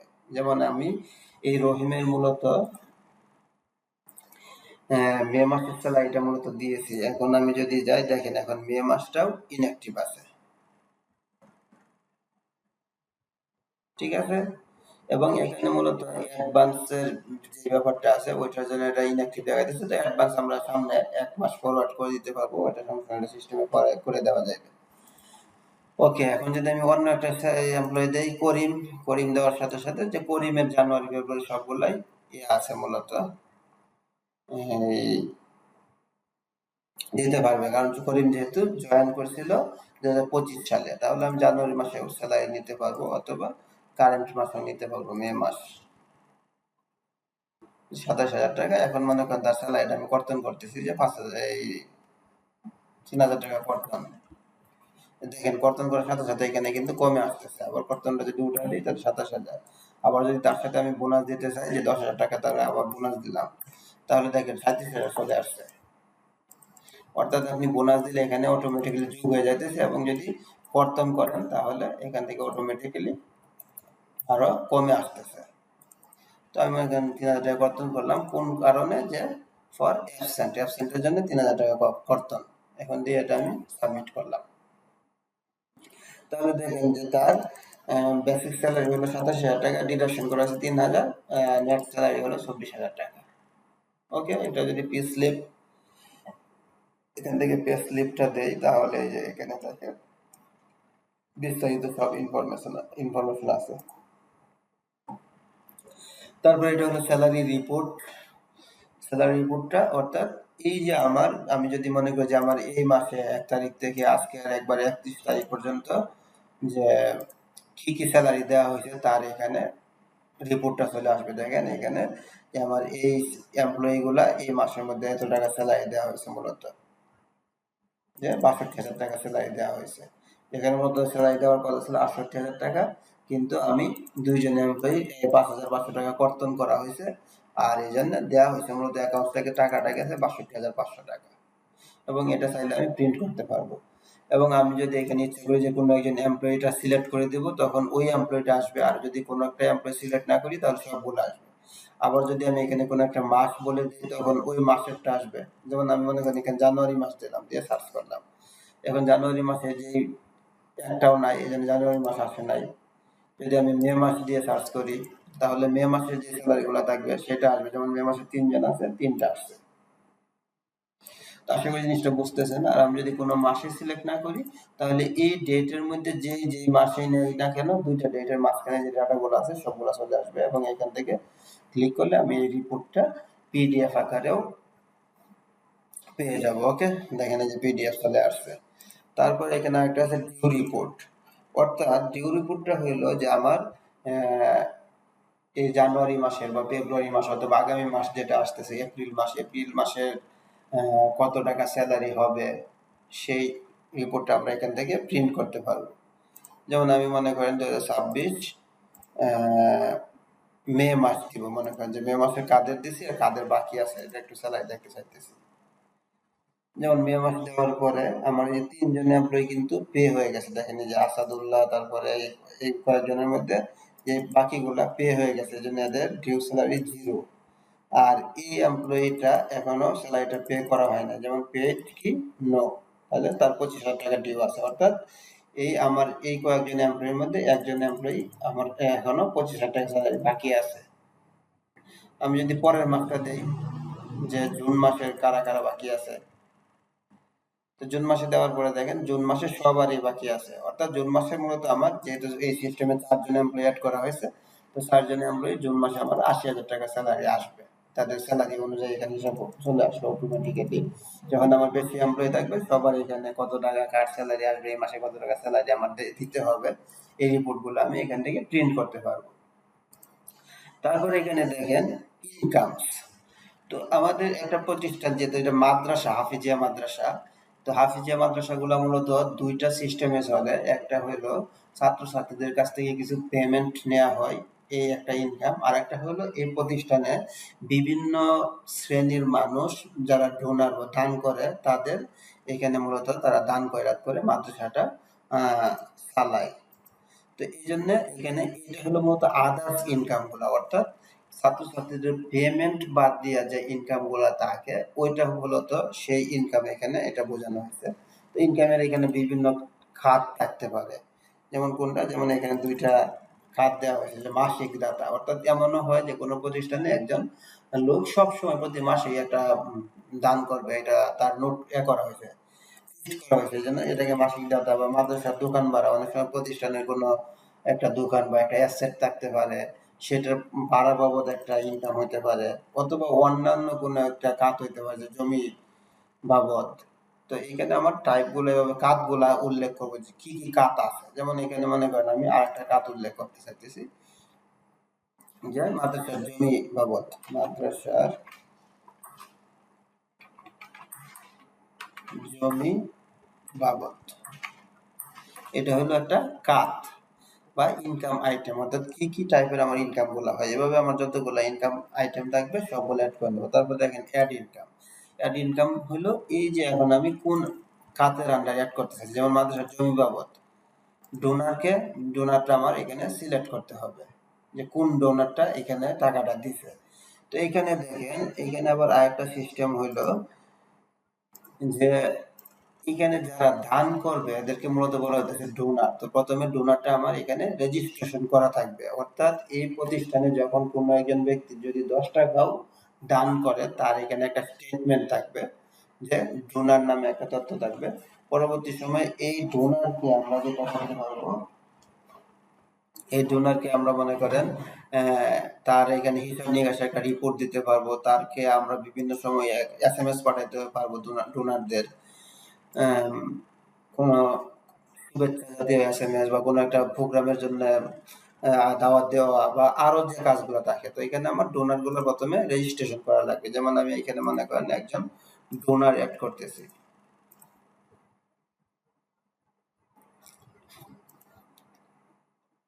মনে করেন একজন ডোনারের নাম দিলাম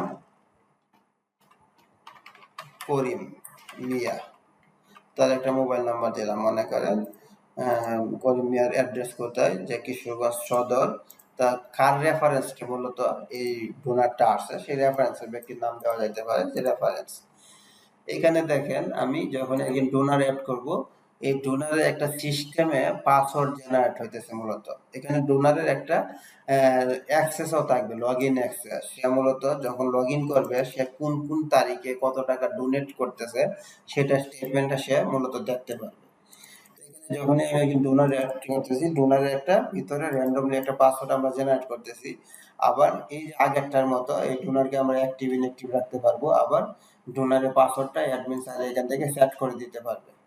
দেখেন এখানে অ্যাডমিন চাইলে যে আবার ডোনারের পাসওয়ার্ড সেট করে দিতে পারবে, অথবা ভিতরে যে একটা পাসওয়ার্ড জেনারেট হয়েছে সেটা দিয়ে আমরা এখানে লগ ইন করবো পরবর্তী সময়। দেখেন, তো আমি মনে করেন এই ডোনারটা দিয়ে এখানে মূলত মোবাইল নাম্বার দিয়ে লগ ইন করবে। তো করিম মিয়া তার এই যে ডোনারের এটা হয়েছে মূলত মোবাইল নাম্বার, এই মোবাইলটার নাম্বারটা দিয়ে লগ ইন করবে ডোনার হিসেবে। তো আমি এখানে দেখেন একটা ডোনার দিয়ে লগ ইন করতেছি।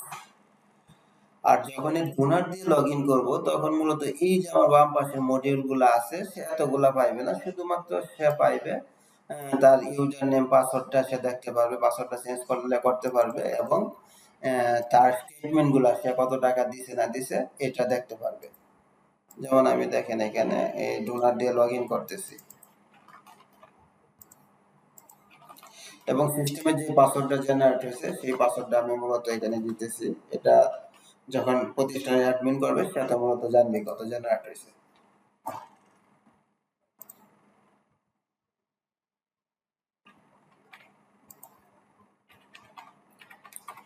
এখানে দেখেন আবার কোনো পাসওয়ার্ড যদি ম্যাচ না করে, তাহলে কিন্তু সিস্টেমে ঢুকতে পারবে না।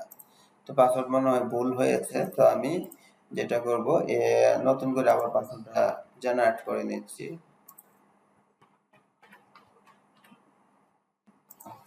আপডেট করে নিচ্ছি পাসওয়ার্ডটা। এখন আমি এটা দিয়ে লগ ইন করি।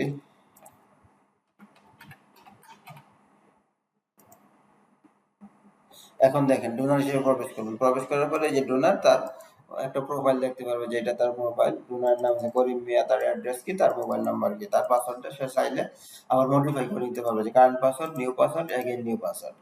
আবার এখানে সে যে তারিখে টাকাগুলো দান করবে তার একটা হিসাব থাকবে। যেমন এই ডোনারের এগেইনস্টে মনে করেন অ্যাকাউন্টসে যে আছে সে একটা টাকা দান করতে চাইতেছে, যে ডোনার কোন ডোনার, যে মাসিক দাতা, মাসিক দাতাকে কোন ডোনার, এই যে করিম মিয়া। করিম মিয়া মনে করেন দিল মাসিক ডাটা 5,000 টাকা। কোন মাসে, যেটা মনে করেন দিল এপ্রিল মাসের 1 তারিখ। সাথে যদি কোনো বাউচার থাকে এখানে অ্যাটাচমেন্ট করতে পারবে। যেমন আমি এখানে যদি একটা অ্যাটাচমেন্ট করি,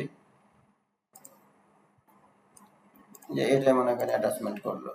আর এখানে যদি কোনো ডেসক্রিপশন লেখার থাকে ডেসক্রিপশন লিখে দেবে, যে এত বাবদ বা এটা ওইটা যেটা যাত্রা বাবদ যেটাই হয় এখান থেকে লিখে দেবে বিস্তারিত, যে details information will be here, অর্থাৎ এখানে ডিটেলস ইনফরমেশন হইবে। দিয়ে এখানে আমি মনে করেন সাবমিট করলাম। তো দেখেন এই এপ্রিলের 1 তারিখ একটা পেমেন্ট দেখানো হলো এই ডোনারের আন্ডারে, ডোনারকে করিম মিয়া। এখন আমি করিম মিয়া হিসেবে লগ ইন আছি মূলত। এখন যদি আমি রিলোড করি তাহলে দেখেন এই যে আমার স্টেটমেন্ট আমি দেখতে পাচ্ছি যে 7 তারিখে আমি এত টাকা দিছি, 5,000, টোটাল কত, 5,000। আবার মনে করেন এই ডোনারটা আর একটা পেমেন্ট দিল কত তারিখে, যে পরের মাসে। মাসিক দাতা কোন ডোনার, করিম মিয়া, কত, 5,000, কোন কোন তারিখে, যে মে মাসের 1 তারিখ। আমি এন্ট্রি করলাম, দেখেন সাবমিট। এখন যদি আমি এখানে রিলোড করি তাহলে দেখেন এই যে আমার আরেকটা পেমেন্ট আছে, আমার বিবরণ এখানে মূলত দেওয়া হয় না, এই জন্য বিবরণ আসে নাই। যদি বিবরণ দেওয়া হইতো তাহলে বিবরণটা আসতো। বিবরণ মনে করেন এখানে কোন একটা দিল, যে আপডেট, তাহলে এই যে আমার এখানে বিবরণটা চলে আসছে। তো এইভাবে প্রতিটা ডোনার কিন্তু সে তার সিস্টেমে লগ ইন করে দেখতে পারতেছে যে সে কত টাকা দিছে, কোন কোন তারিখে সে টাকাটা দিছে। এটা হচ্ছে ডোনারের একটা প্যানেল থাকবে। অর্থাৎ যেই এই প্রতিষ্ঠানে 1 টাকাও দান করবে সে তার স্টেটমেন্ট গুলো এখানে দেখতে পারবে, শুধু সে তারটা দেখতে পারবে। ওকে। এবং পরবর্তী সময়ে ডোনার এখান থেকে এই যে লগ আউটের অপশন আছে, অথবা এখানে লগ আউটের অপশন আছে, সে লগ আউট করে দিবে। ওকে, এটা গেল ডোনারের পার্ট। তারপরে দেখেন এইখানে এই যে আমার যে ইনকাম গুলা হইতেছে, এই ইনকাম গুলার এখানে একটা রিপোর্ট থাকবে, ইনকাম রিপোর্ট। অর্থাৎ এই যে আমার বিভিন্ন আদার্স যে ইনকাম গুলো আসতেছে ডোনেশন বাবদ, তো আমি চাইলেই যে এই মাসের মধ্যে কত টাকা ডোনেশন বাবদ ইনকাম হয়েছে বা কালেকশন হয়েছে এটা আমি দেখতে পাবো। যে 1 মাসের স্টেটমেন্টে সার্চ করলে এই যে দেখেন আমার 55,000 চলে আসছে। এখন আমি যদি চাই যে কোনো একটা নির্দিষ্ট খাতের যে মাসিক দাতা বাবদ কত টাকা আসছে, তখন মাসিক দাতাগুলো চলে আসবে। আমি যদি বলে দেই যে মাদ্রাসার দোকান ভাড়া বাবদ কত আসছে, তখন মাদ্রাসার দোকানের যে ভাড়াগুলো থাকবে সেটা আসবে। যেমন মাদ্রাসার দোকান ভাড়া বাবদ কোনো টাকা আসে না, সবগুলো মূলত মাসিক। এবং আমি যদি কোনো একটা নির্দিষ্ট ডোনার বলে দিই যে ওই ডোনার মূলত কত টাকা দিছে, তখন ওই ডোনারটা চলে আসবে, যে এই মাসের মধ্যে ওই ডোনার এই এত টাকা পেমেন্ট করছে। ওকে। তারপর এটা আমি এখান থেকে পিডিএফটা প্রিন্ট করতে পারবো। তারপরে এখানে গেল মূলত ডোনার তথ্য। এরপরে দেখেন এখানে আছে এক্সপেন্স। তো এক্সপেন্সের যে ক্ষেত্রেও এখানে আমার এক্সপেন্সের বিভিন্ন আইটেম থাকবে, যে কোন কোন খাতে আমার খরচগুলো হয়। যেমন এখানে বিদ্যুৎ bill, internet bill, project cost, filling, তারপরে আরো যদি আমার কোনো এক্সপেন্স টাইপ থাকে যেমন সফটওয়্যার বিল, তারপরে মনে করেন আরো যত প্রকার আমার খরচ হইতে পারে সবগুলো খরচ আমার এখানে একটা একটা আইটেম অ্যাড করবো। তারপরে এখানে প্রতিদিনের খরচগুলো আমি এখানে উঠে রাখবো। যেমন মনে করেন আজকের ডেটে আমার একটা খরচ হইলো, সেটা কি, যে আদার্স খরচ। তো এখানে আমি যখন আদার্স আইটেমটা সিলেক্ট করবো তখন আমি এখানে খরচটা লিখেও দিতে পারবো। অথবা আমি দিলাম মনে করেন বিদ্যুৎ বিল, বিদ্যুৎ বিল কত টাকা, যে 1200 টাকা। কোন মাসের, এই যে এই মাসের, যে আজকে 22 তারিখে দেওয়া হইলো। যদি কোনো অ্যাটাচমেন্ট থাকে ভাউচার, এটা আমি অ্যাড করতে পারবো। আর ডিসক্রিপশন থাকলে এখানে ডিসক্রিপশন গুলো লিখে দিতে পারবো। ওকে, দিয়ে আমি সাবমিট করলাম। তাহলে এই যে আমার আজকের তারিখে বিদ্যুৎ বিল একটা এক্সপেন্স অ্যাড হয়ে গেল। ঠিক আছে। তো এইভাবে আমার এটা আবার অ্যাড করার পরে আমি চাইলে এখানে এই এক্সপেন্সের একটা পে স্লিপ প্রিন্ট করেও আমি করতে পারবো, প্রিন্ট করে রাখতে পারবো। তো এইভাবে যত খরচগুলো হবে এবং এই এক্সপেন্স গুলাও আমি মান্থলি, ইয়ারলি অথবা ডেইলি করতে পারবো, যে আজকে আমার সারাদিনে কত টাকা খরচ হয়েছে, অথবা আমার এই মাসে কত খরচ হয়েছে, অথবা আমার এক বছরে কত খরচ হয়েছে। যদি আমি এক বছর দিই, যে আমার জানুয়ারি মনে করেন 1 তারিখ থেকে একবার আমি দিব যে ডিসেম্বরের 31 তারিখ পর্যন্ত, অর্থাৎ এক বছরে কত খরচ হয়েছে, তখন যত খরচ থাকবে সব একসাথে চলে আসবে। ওকে, তারপরে এখানে দেখেন স্টুডেন্ট ফি মডিউলে চলে যাচ্ছে, অর্থাৎ অ্যাকাউন্টস মডিউলটা এখানে একটু বেশি গুরুত্বপূর্ণ, এই জন্য অ্যাকাউন্টসটা প্রতিটা দেখানোর চেষ্টা করতেছি। তো এখানে দেখেন স্টুডেন্টের ফি, তো স্টুডেন্টের ফির মধ্যে এখানে কি আছে, মান্থলি ডিউ, অর্থাৎ কোনো স্টুডেন্টের কত টাকা মাসিক ডিউ আছে সেটা দেখতে পাবো, আদার্স ডিউ, অর্থাৎ স্টুডেন্টের মূলত একটা হলো প্রতি মাসের যে একটা পেমেন্ট থাকে সেটা, আর একটা হলো অন্যান্য মাসিক বাদ দিয়ে যত ফি থাকে সেটার ডিউ। আর হলো এখানে ফি কালেকশন, স্টুডেন্টের ফি কালেকশন গুলো হবে কালেকশন লিস্ট, কালেকশন রিপোর্ট। তো আমি মনে করেন একটা ফি কালেকশনে চলে যাচ্ছি, যাওয়ার পরে মনে করেন এখানে দেখেন আমি ক্লাস ইয়ার দিব, দেওয়ার পরে এখানে মনে করেন প্লেস জামাত দিলাম, অথবা এই যে ফার্স্ট জামাত দিয়ে, এখানে ফার্স্ট জামাত দিয়ে এখানে আমি সেকশন এ আব্দুর রহমানের কিন্তু আমি একটা ডিসকাউন্ট দিয়েছিলাম মাসিকের মধ্যে, তো আব্দুর রহমান না দিয়ে প্রথম দিতেছি নুসরাত জাহান, দেখেন নুসরাত জাহান দেওয়ার পরে আমি ভর্তি ফি, ভর্তি ফি কত, 500 টাকা। এখন আসিয়া যদি কোনো ছাত্র ডিসকাউন্ট এখানে দিতে চায়, ডিসকাউন্টও দিতে পারবে, দিয়ে এখানে সিলেক্ট করলাম, করার পরে এখানে আমি এই 500 টাকাটা অ্যাড করবো, দেখেন অ্যাড করলে এই যে 500 টাকা এখানে অ্যাড হয়ে গেল। এমনও হয় যে একসাথে সে কয়েকটা আইটেম এখানে পেমেন্ট করতে পারে, যেমন সে মাসিক ফি দিবে, মাসিক ফি সিলেক্ট করলাম, মাসিক ফি করার সাথে কোন মাসের ফি দিবে, এখানে মনে করেন জানুয়ারি মাস দেওয়া হলো 300 টাকা, দেখেন জানুয়ারি মাস কত, 300 টাকা দিয়ে আমি এটা অ্যাড করলাম, তাহলে কত হলো যে আমার 300 আর 100, 800। চাইলে একসাথে যদি 2 মাসে দেয় তখন আমি এখানে ফেব্রুয়ারি মাসও দিতে পারবো, ফেব্রুয়ারি মাস আর 100, জানুয়ারি ফেব্রুয়ারি, টোটাল কত, 1100 টাকা দিয়ে এখন আমি এটা সাবমিট করবো। দেখেন সাবমিট করলে এই যে আমার এখানে একটা নুসরাত জাহানের একটা পেমেন্ট হয়ে গেল, এবং এটা আমি যদি এখানে প্রিন্টে ক্লিক করি তাহলে এই যে আমার একটা টাকা প্রিন্টের রসিদ জেনারেট হয়ে গেল, যে টোটাল আমার পরিমাণ 1100 টাকা আসে, জমা 1100 টাকা দিয়ে দিছে। আর এখানে যদি আমার রিমার্কসে কোনো মন্তব্য থাকতো, কি কি ফি দিছে, যে ভর্তি ফি 500 টাকা দিছে, মাসিক ফি জানুয়ারি মাস 300, তারপরে মাসিক ফি ফেব্রুয়ারি মাস 300, টোটাল এত টাকা দিছে। এখন আমি যদি এই ছাত্রের আবার পেমেন্ট নিতে যাই, যাওয়ার পরে ওই মাসগুলো দেখবো আমার এখানে ডিজেবল থাকবে। দেখেন ফার্স্ট জামাত, এটা কোন ছাত্র, যে নুসরাত জাহান, কোনটা দিব, দেখেন আমার এই যে ভর্তি ফি, ভর্তি ফি কিন্তু এখন ডিজেবল, কারণ সে ভর্তি ফি কিন্তু দিয়ে দিছে, ক্লিয়ার করে ফেলছে, এই জন্য ভর্তি ফি ডিজেবল। এখন আমি মাসিক ফি দিব, মাসিক ফি দিলাম, মাসিক ফি দেওয়ার সাথে সাথে এখানে মাসগুলো আসলো, আসার পরে দেখেন জানুয়ারি ফেব্রুয়ারি এই দুইটা মাসও কিন্তু ডিজেবল, কারণ এই 2 মাসের ফি কিন্তু সে দিয়ে দিছে। তারপরে এখানে মনে করেন আমার মার্চ মাস আমি সিলেক্ট করব, এখন এটা যদি আমার ফি দেওয়া থাকে, এরপরে দেখেন আমি এই যে আব্দুর রহমান, এখানে মাসিক ফি কিন্তু আমার সবার 300 টাকা আসতেছে, কিন্তু আমি আব্দুর রহমানে কি করছিলাম, আব্দুর রহমানের মূলত আমি আব্দুর রহমানের আমি এখানে একটা করছিলাম, যে একটা ডিসকাউন্ট দিয়েছিলাম আব্দুর রহমানের, ডিসকাউন্ট কত, যে মাসিক ফি 300 টাকার মধ্যে 150 টাকা ডিসকাউন্ট পাইবে। দেখেন এখানে একটা জিনিস দেখানোর জন্য আব্দুর ডিসকাউন্ট জেনারেট,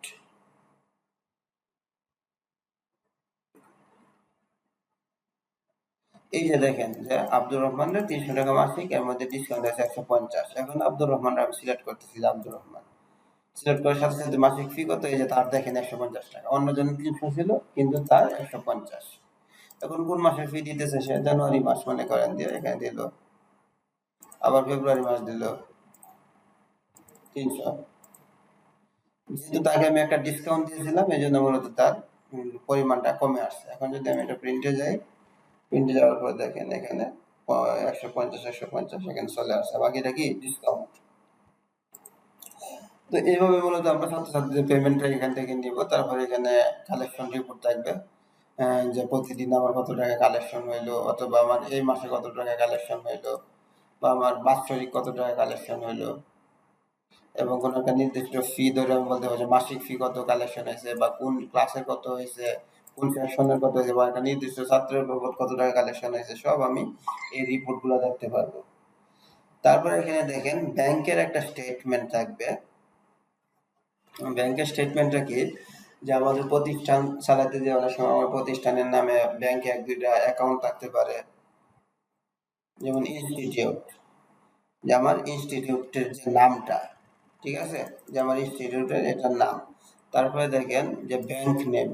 এখন এই ব্যাংকটা আমার যে কয়টা ব্যাংকে আমার অ্যাকাউন্ট আছে, যেমন এখানে মনে করেন আমার ব্র্যাক ব্যাংকে একটা অ্যাকাউন্ট আছে। এখন এই ব্যাংকিং ইনফরমেশনগুলো এখানে আমার নেওয়া হয়েছে। যেমন আমি যখন একটা ব্যাংকের অ্যাকাউন্ট করব তখন আমার মধ্যে এই তথ্যগুলো দেওয়া লাগবে, যে এটা কোন ইনস্টিটিউটের জন্য অ্যাকাউন্টটা করতেছি, যে এই মাদ্রাসার জন্য ইনস্টিটিউটের অ্যাকাউন্টটা করলাম। কোন ব্যাংকের নাম কি, ব্র্যাক ব্যাংক, যে কাস্টমার একটা আইডি, ইনস্টিটিউটের একটা আইডি থাকবে, তারপরে অ্যাকাউন্ট নাম্বার থাকবে ব্যাংকের, ফরওয়ার্ড ব্যালেন্স, অর্থাৎ আমি কত টাকা এখানে ফরওয়ার্ড করব।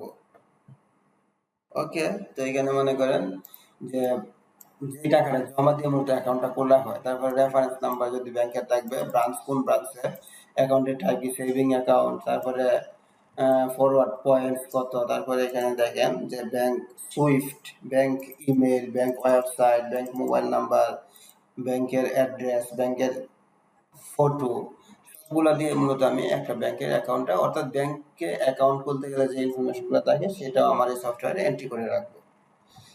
তারপর মনে করেন এখানে একটা অ্যাকাউন্ট খোলা হলো। এরপরে দেখেন এখানে ডিপোজিট থাকবে। ওই যে আমি ব্যাংকে যে অ্যাকাউন্টটা করলাম, এখন এখানে আমি ডিপোজিট করব। এটা মূলত আমার ব্যাংকের সাথে সরাসরি সম্পর্ক না, কিন্তু আমরা অনেক সময় কি করি, যে ব্যাংকে আমি কত টাকা ডিপোজিট করতেছি, কত টাকা উইথড্র করতেছি, ব্যাংকে আমার কত ব্যালেন্স আছে, সেটা আমি আমার এই সফটওয়্যারে এন্ট্রি করে রাখবো। তাহলে আমি আমার সফটওয়্যার দেখেই একটা আইডিয়া নিতে পারবো যে আমার ওই ব্যাংকে এত টাকা আমার ব্যালেন্স আছে। সেটার জন্য মূলত এখানে ব্যাংকের স্টেটমেন্টটা। ওকে, তো আমি একটা ডিপোজিট করতে চাইতেছি মনে করেন আজকের ডেটে, যে আমার কোন ব্যাংকে, ইনস্টিটিউট কি, এই ইনস্টিটিউট, ব্যাংক নেম কি, যে ব্র্যাক ব্যাংক, কত টাকা, যে 12 তারিখে মনে করেন 20,000 টাকা আজকে ডিপোজিট করলাম। চেক নাম্বার যদি থাকে, কোনো একটা চেক নাম্বার দিবেন, মনে করেন চেক নাম্বার, পার্টিকুলার মানে বিবরণ যদি থাকে এই বিবরণটা দিবেন, দিয়ে একটা ডিপোজিট করলেন। সেম ভাবে এখানে উইথড্র করবেন, যে আমি যখন কোনো একটা ডিপোজিট করতেছি, আবার আমি চাইলে আমার কাজের প্রয়োজনে আমি উইথড্র করতে পারবো। যেমন আমি দেখেন এই ইনস্টিটিউটটা সিলেক্ট করবো, কোন ব্যাংক, ব্র্যাক ব্যাংক, সিলেক্ট করার সাথে সাথে আমার ওই ব্যাংকে কত টাকা ব্যালেন্স আছে সেটা এখানে অটোমেটিক্যালি দেখাইবে। আমার এই ব্যাংকে 23,000 টাকা ব্যালেন্স আছে, আমি কত উইথড্র করতে চাইতেছি, 22 তারিখেই মনে করেন আজকে এই 23,000 থেকে আমি 5,000 টাকা অথবা 3,000 টাকা উইথড্র করবো। 3,000 চেক নাম্বার যদি থাকে দিবেন, কোনো বিবরণ থাকলে এখানে দিবেন। ওকে, দিয়া সাবমিট দিলাম। দেখেন আমি টাকাটা উইথড্র করলাম। এখন আমি ব্যাংক ব্যালেন্স রিপোর্ট, এই ব্যালেন্স রিপোর্টটা দেখব। দেখেন আমার ব্র্যাক ব্যাংকে এই আমি টোটাল ডিপোজিট করছি 26,000, উইথড্র করছি 5,000, তাহলে টোটাল আরো আমার ব্যাংক ব্যালেন্স কত আছে, 21,000। আর একটা হলো ব্যালেন্স স্টেটমেন্ট, অর্থাৎ ব্যালেন্স স্টেটমেন্টটা মূলত ব্যাংকে আমি যে কোন কোন ডেটে কত টাকা জমা রাখতেছি, কত টাকা উইথড্র করতেছি, এটা পুরোটার সামারি। এটা হলো মূলত ব্যাংকের মূল সামারিটা, অর্থাৎ টোটাল আমি কত টাকা ডিপোজিট করছি, দেখেন টোটাল ডিপোজিট কত, কত টোটাল উইথড্র কত, আর টোটাল ব্যালেন্স কত।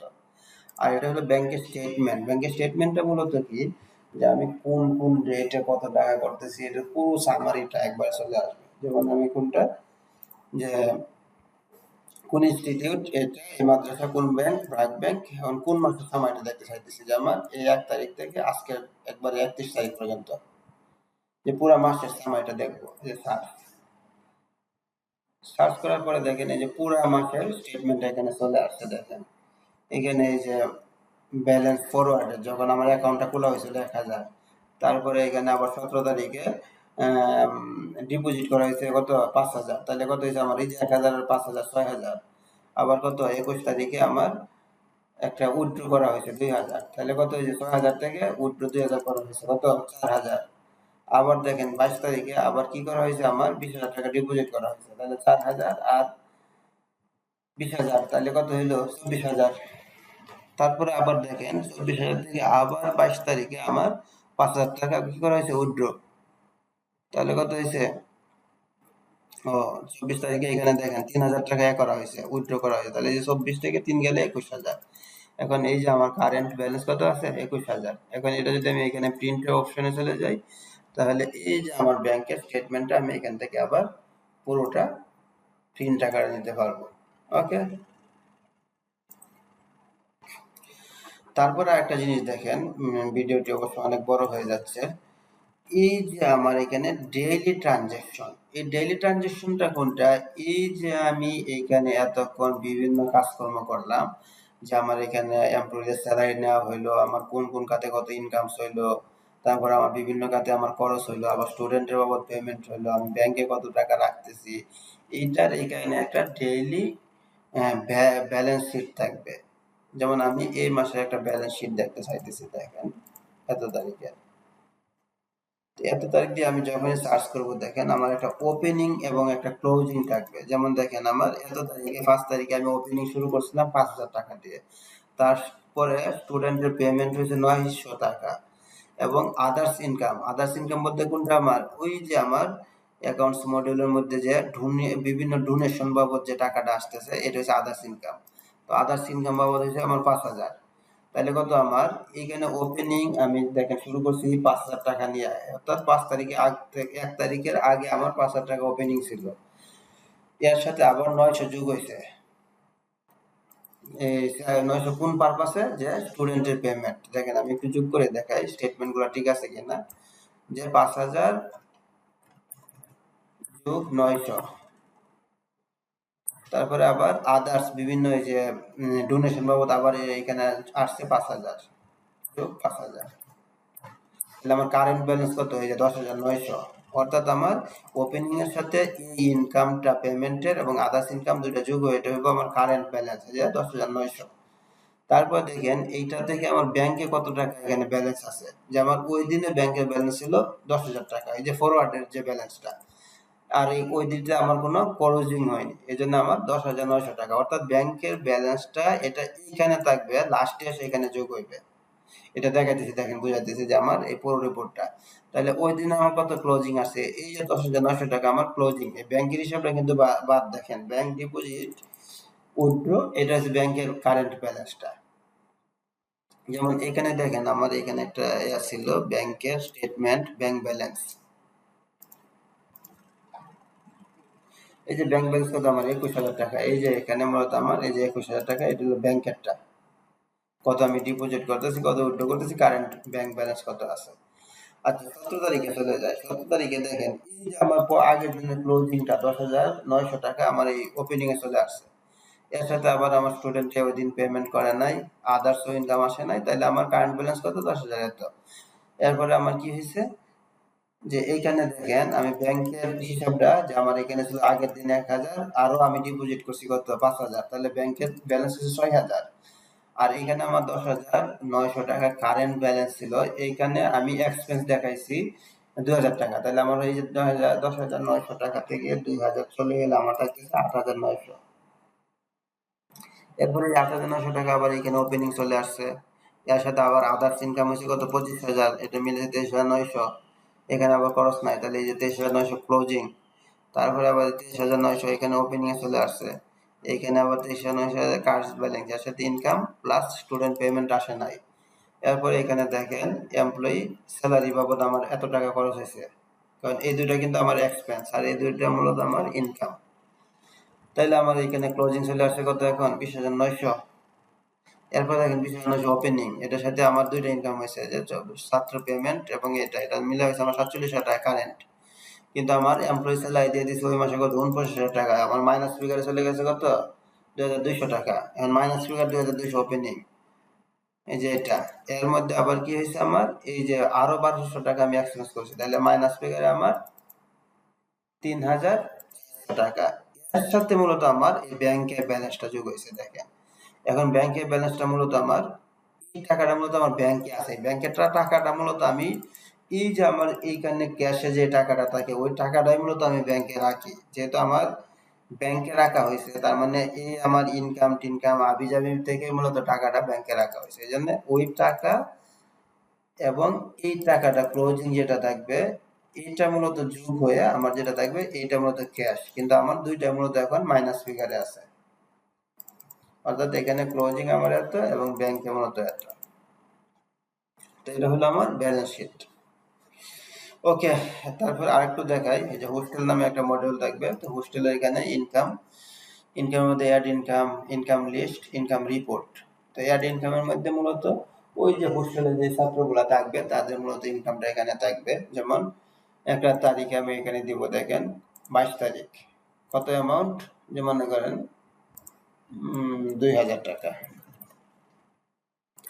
এখানে দেখেন এই যে 60 জন ছাত্র লোড হয়েছে, কারণ আমি প্রথমেই বলছিলাম যে আমার যে ছাত্রগুলা মূলত রেজিস্ট্রেশন করার সময় আমি কি বলতেছি যে এই ছাত্রগুলো আমার রেসিডেন্সিয়াল মানে আবাসিক, সেই ছাত্রগুলো মূলত আমার হোস্টেলের বিলগুলা দিবে। এটা হলো আমার হোস্টেলের ইনকাম। দেখেন এই যে 60 জন ছাত্র আমার রেসিডেন্সিয়াল, এই জন্য এখানে লোড হয়েছে মূলত 60 জন স্টুডেন্ট। ওকে, তো আমি দিলাম মনে করেন আজাদ হোসেন অথবা মারিয়া, এই যে এই মারিয়া আক্তার। তারপরে কোন পারপাসে সে দিতেছে, মনে করেন এখানে দিলাম যে আমি সে এপ্রিল মান্থ ফি, এপ্রিল মান্থের ফি দিল সে, মনে করেন দিয়ে আমি এখানে সাবমিট করলাম। তাহলে এই যে মনে করেন এই মারিয়া একটা এপ্রিল মাসে 2000 টাকা দিল, আবার অন্য ছাত্র যত টাকা দিবে এটা সবটা এখানে এন্ট্রি থাকবে, এখান থেকে পে স্লিপ প্রিন্ট করে দিতে পারবে। ওকে, তারপরে এখানে ইনকামের একটা রিপোর্ট থাকবে, ডেইলি, মান্থলি, ইয়ারলি, অর্থাৎ আমার আজকে সারাদিন হোস্টেলে কত টাকা ইনকাম হচ্ছে। অর্থাৎ এখানে মূলত হোস্টেলের পুরো মডিউলটা আলাদা, যে হোস্টেলের ইনকামটা কত, হোস্টেলের খরচটা কত। তারপরে এখানে দেখেন হোস্টেলের এক্সপেন্স। তো হোস্টেলের এক্সপেন্সের মধ্যে আমার সেম যে একটা ডেট, কত টাকা খরচ হইতেছে, তারপরে বিবরণ যে কি কি কাজে বিবরণ হয়েছে, মনে করেন বাজার সদাই আবিজাবি যা যা হয় এখানে লিখে দিবে, দিয়ে এখানে সাবমিট করবে যে আজকে ডেটে 5000 টাকা, যে দেখেন বা এখানে দিলাম 500 টাকা, মনে করেন আজকের ডেটে যে বাজার সদাই, সাবমিট করলাম। তো এটা হলো আমার হোস্টেলের এক্সপেন্স। তারপরে এখানে হোস্টেলের এক্সপেন্সের একটা রিপোর্ট, যে আমার আজকে সারাদিনে হোস্টেল এক্সপেন্স কত হয়েছে বা এই মাসে হোস্টেল এক্সপেন্স কত হয়েছে।